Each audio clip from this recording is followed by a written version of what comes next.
my 5 favorite fits for Cooper Flagg. Number 5, we'll start in reverse order. Number 5 is your Washington Wizards.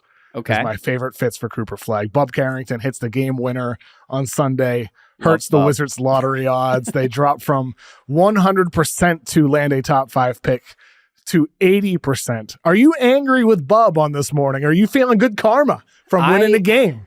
I have very complicated feelings about the Wizards generally, and with Bub specifically.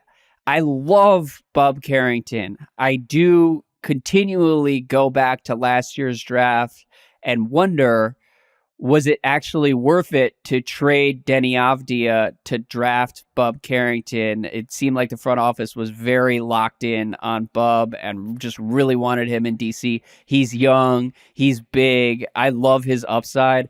I also really love Denny, and Denny now has looked just awesome for the last 3 months in Portland. So complicated feelings, but watching Bub spread his wings over the final 2 months, including the game winner in game 82, I'm not stressed whatsoever about moving from 100% top 5 odds to 80% top 5 odds. Bring it on. It's all about having good basketball karma as you head into the lottery. And I feel like that game 82 buzzer beater over, again, just an unbelievably bleak Miami Heat team, is good karma for the Wizards. So I'll take it. Well, talking about good karma, the Blazers, they won their last game, and they ended up winning 36 games this season. They started Markieff Morris. The Lakers started their opponent, Markieff Morris, Alex Len, Shake Milton, Dalton Connect, and LeBron James Jr., an impossible game for the Lakers to win, an impossible game for the Blazers to purposely lose to assure that they would have the 9th best lottery odds. They end up tying with the Phoenix Suns. They'll send their pick to the Houston Rockets after a coin flip to determine who gets the higher draft lottery odds. It does feel like there's some teams here in the bottom 10, Washington included, Portland, that they weren't entirely trying to lose games here. The Wizards had some wins down the stretch after getting Chris Middleton. Some of these teams weren't full-on tanking necessarily. I hope the lottery gods reward one of these types of teams. That would be cool if that happens. So is Portland your number 4 in the top 5 number fits? 4. Number 4. I will just say, if Portland trade, because the one way I've rationalized the Denny Avdia trade in DC was, all right, well, the front office, they recognized that if Denny had remained in DC, the Wizards would win too much this season and cost themselves a shot at a top 3 pick, number 1 pick. And really, that's all that matters in terms of, putting together a championship nucleus.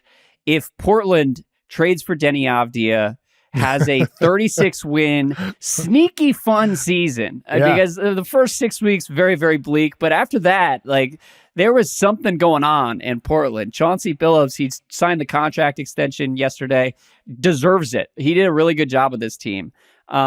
If Portland gets the number 1 pick and gets to have Denny Avdia for the next several years and the Wizards slide to 6, I will be tearing my eyeballs out on lottery night. So goodbye, sweet world. I'm out. We'll see. I really hope it doesn't go that direction, but I agree it would be a fun fit in Portland.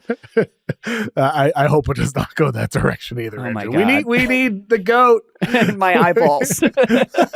I need my eyeballs for my kids. Yes.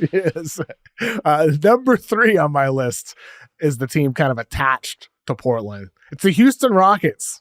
I know I'm picking a 50-win team as my number 3 for favorite Cooper Flagg fits. I just think it would be cool to see Cooper go to a team that's winning already. And B, it's the most comical possible result.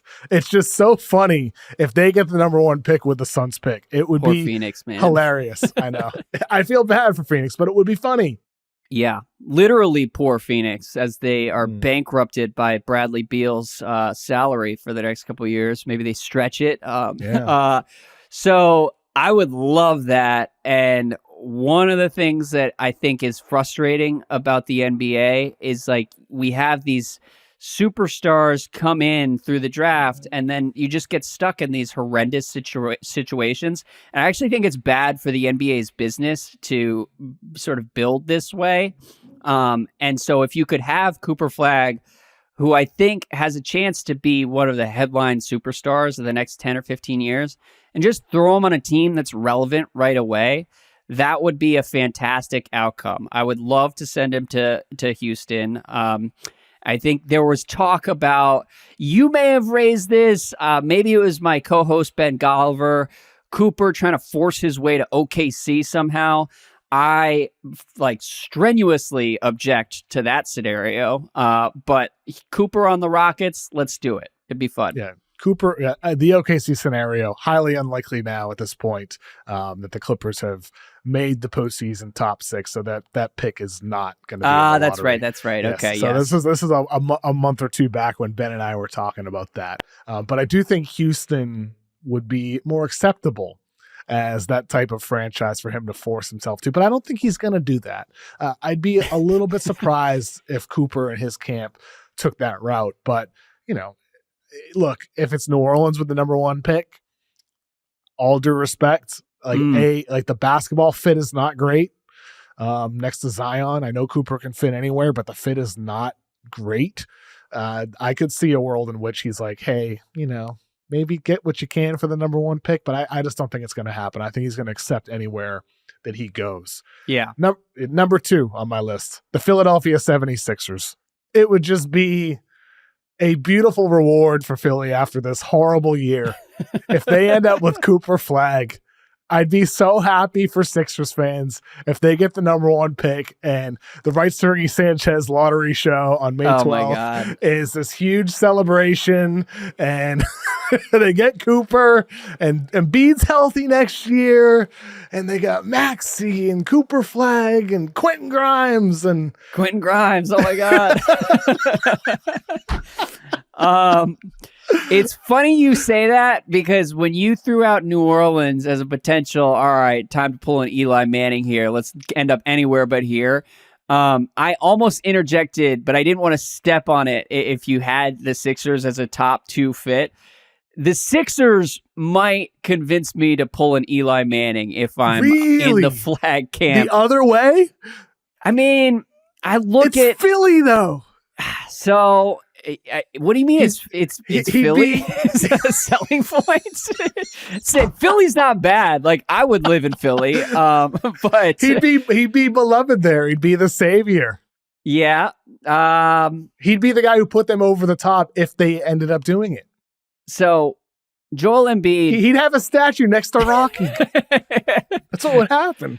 Look, I just would not want to be a part of whatever the hell the next couple years look like for Joel Embiid. He started this season trying to fight a reporter with a mysterious injury that persisted basically the entire season. And the worst part of his season was the games that he actually played, where people were like, whoa, okay, this doesn't look good. I don't know. He's getting surgery. I don't know if there is a surgery. And I say all this, but it is all pretty tragic that it's gone this way, but it has gone this way. And then, Paul George, do you really want to be dealing with Paul George and his whole deal for the next couple of years? Tyrese Maxey is great. I would love to be part of Tyrese Maxey's next 3 or 4 years. But I just feel like there's so much weirdness with Embiid and Paul George. I would try to sidestep it. Also in that scenario, Philly has one of the craziest fan bases in the entire league, and we get a 10-year-long, psychotic feud between Cooper Flagg and the Sixers fans if he forces his way out of Philly, which I think would be a win for basketball fans everywhere. Everyone wins except Sixers fans. And even Sixers fans are secretly happier when they're miserable at this point. They're addicted to the misery. So I would even count them as winners in this scenario. Number 1 on my list is the San Antonio Spurs. Oh, yeah. Pair him with Victor. Win right away. De'Aaron Fox, Victor Wembanyama, Cooper Flagg, Jeremy Sohan. Big 4. Big 4. I mean, it's funny because earlier when I mentioned the Thunder scenario, what I was actually thinking of is force his way to the Spurs to play with Webby for the next decade, and how much that annoyed me because I podcast with Ben Golliver on Greatest of All Talk twice a week, and he is the most shameless Victor Wembanyama shill on the planet. I have to hear about Wemby and the Spurs and the decade-long reign that's coming. It's been like this for years. I really don't want him to end up on the Spurs because Golliver's also like all the way in on Cooper Flagg. I'm all the way in on Cooper Flagg also. I'm sort of Wemby agnostic at this point, but it would bring Ben so much satisfaction if Cooper Flagg ends up in San Antonio that I can't possibly allow that to happen. I will throw my body in front of the Flagg to the Spurs bus and try to prevent it any way I can.